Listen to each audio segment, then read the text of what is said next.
Shirdi Sai Satcharitra, Chapter 25, Damu Anna Kasar of Ahmednagar and Speculations, Amra Leela, Preliminary. We begin with this chapter, Malli.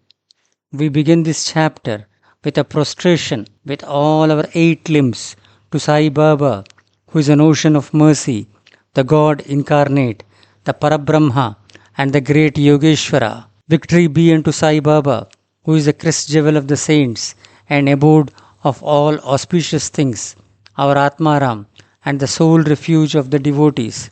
We prostrate ourselves before him, who has attained the aim and end of life. Sai Baba is always full of mercy. What is wanted on our part is wholehearted devotion to him. When a devotee has got firm faith and devotion, his wishes are soon fulfilled. When the desire arose in the mind of Hemad Pant to write the life and Leelas of Sai Baba, he immediately got it written by him. When the order to keep the memos was given, Hemad Pant was inspired and his intellect got strength and boldness to undertake and finish the work. He was not, as he says, qualified to write the work, but the gracious blessings of Baba enabled him to complete the undertaking. And thus you have this Satcharita, which is a cistern or a Somakant jewel from which nectar in the form of Sai Leelas oozes out for the readers to drink to their heart's content. Whenever a devotee has complete and wholehearted devotion to Sai Baba, all his calamities and dangers were warded off and his welfare attended to by Baba. The story of Damodar Saval Ram Rasane Kasar of Ahmednagar, now Pune, alias Damu Anna, illustrating the above statement, is given below. Damu Anna. The readers are aware that a mention of this gentleman was made in the 6th chapter regarding the celebration of Ram Navami festival in Shirdi. He went to Shirdi about the year 1895 when the Ram Navami Utsav celebrations began, and since that time he has been providing an ornamental flag for that occasion every year. He also feeds the poor and the fakirs who come there for the festival. His speculations, cotton trading. A Mumbai friend of Damu Anna wrote to him that they should do some cotton speculation business in partnership, which would bring them about 2 lakhs of rupees as profit. Damu Anna says in his statement made about the year 1936 to Mr. B.V. Narasimha Swamy that the proposal about speculating at Mumbai in cotton was from a broker who was not to be a partner, and that he, that is Damu Anna, was to be the sole adventurer. The broker wrote that the business was good and involved no risks and that the opportunity should not be lost. Damu Anna was vacillating. He could not at once determine to venture into the speculation. He thought over this, and as he was a devotee of Baba, he wrote a detailed letter to Shama giving all the facts and requested him to consult Baba and take his advice in the matter.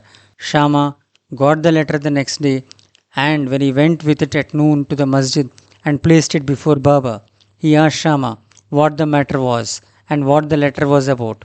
He replied that Damu Anna of Nagar wanted to consult him about something. Then Baba said, "What does he write and what does he plan?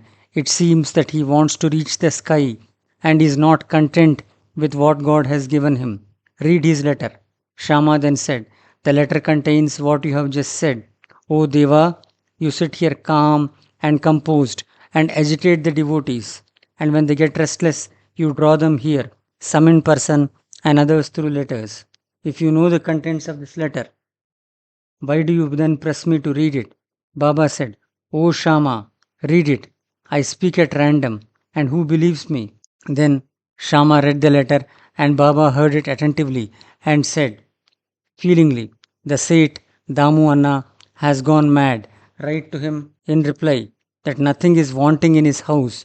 Let him be content with the half loaf of bread that he has, and not bother himself about lakhs." Shama sent the reply which Damu Anna was anxiously waiting for.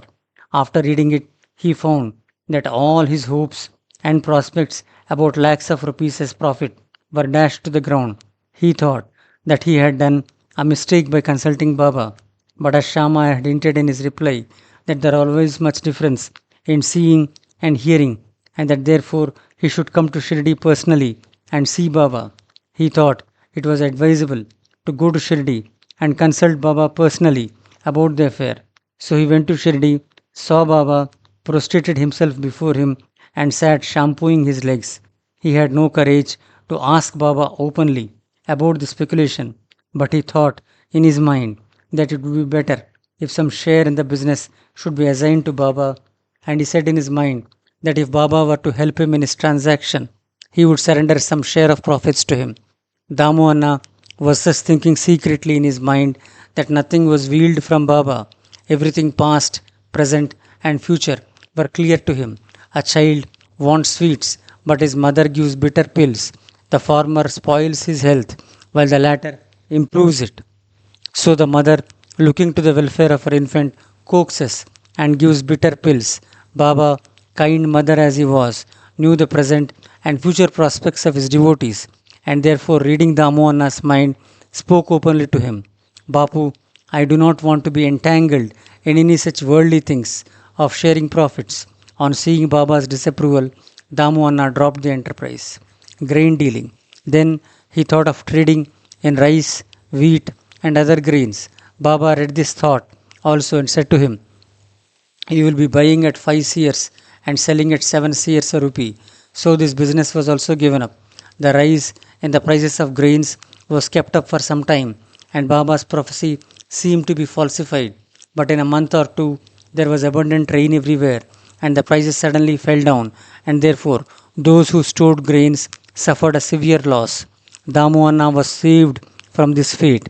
Needless to say that the cotton speculation, which was conducted by the broker with the help of another merchant, also collapsed with severe loss to the adventurers. After seeing that Baba had saved him from two severe losses in cotton and grain speculations, Damu Anna's faith in Baba grew stronger, and he remained a true devotee of Baba till his passing away. Amralila Mango Miracle. Once a parcel of about 300 good mangoes was received at Shirdi. It was sent from Goa by one Mamlatdar named Raleigh to Sai Baba in the name of Shama. When it was opened, all the mangoes were found to be in good condition. They were given in Shama's charge, and only 4 were retained and placed in the pot by Baba. He said, these 4 fruits are for Damu Anna. Let them lie there. This Damu Anna had 3 wives. According to his statement mentioned above, he had not 3 but 2 wives only. He had no issue.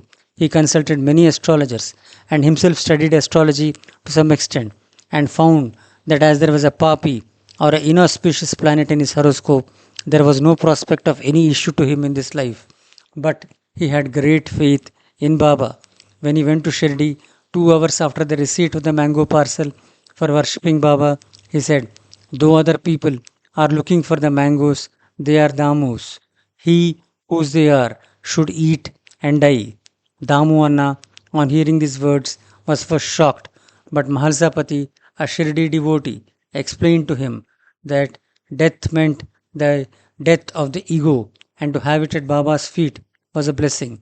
Damu Anna said that he could accept the fruits and eat them, but Baba said to him, do not eat yourself, but give them to your younger wife. This Amralila, or the mango miracle of 4 mangoes, will give her 4 sons and 4 daughters.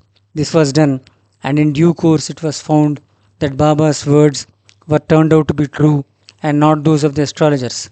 Baba's speech established its efficacy or greatness while he was living in the flesh, but it did the same even after his passing away.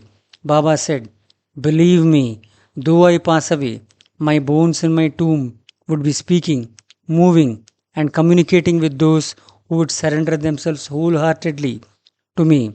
Do not be anxious that I would be absent from you. You will hear my bones speaking and discussing your welfare. But remember me always, believe in me, heart and soul, and then you will be most benefited. Prayer. Hemad Pant closes this chapter with a prayer. O Sai Sadguru, the wish-fulfilling tree of the Bhaktas, we pray, let us never forget and lose sight of your feet.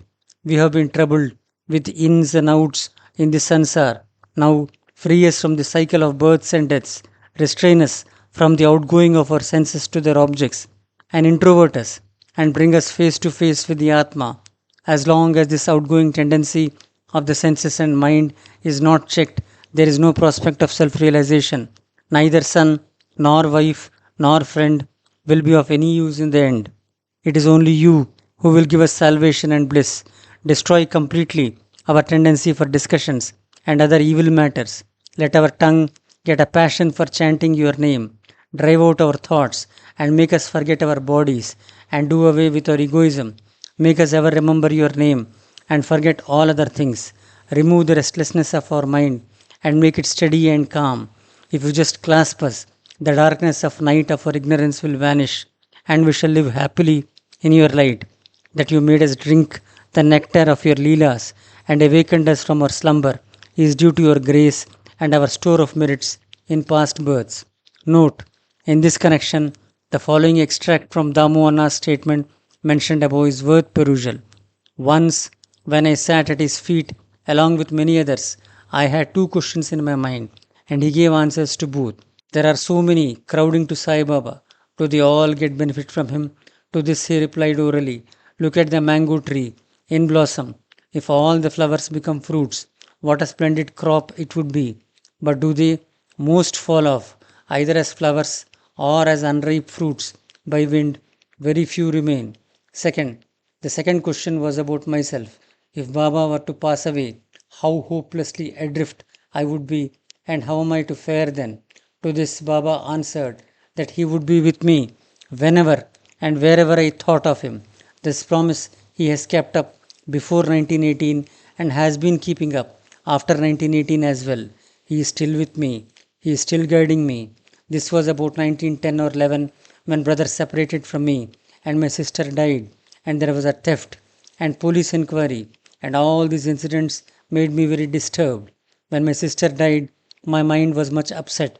I did not care for life and enjoyments. When I went to Baba, he pacified me with his Upadesh and made me eat a feast of Puran Poli at Appa Kulkarni's house. There was a theft in my house. A 30-year-old friend of mine stole my wife's jewel box, including her auspicious Nathi, that is nose ring. I wept before Baba's photo. The next day, the man returned the jewel box and asked for pardon. Akhilanda Koti Brahmanda Nayaka, Rajadi Raja Yogi Raja Parabrahma, Srimad Sajdananda Samartha Sadguru, Sainath Maharaj ki Jai. End of chapter 25. Bow to Sri Sai. Peace be to all.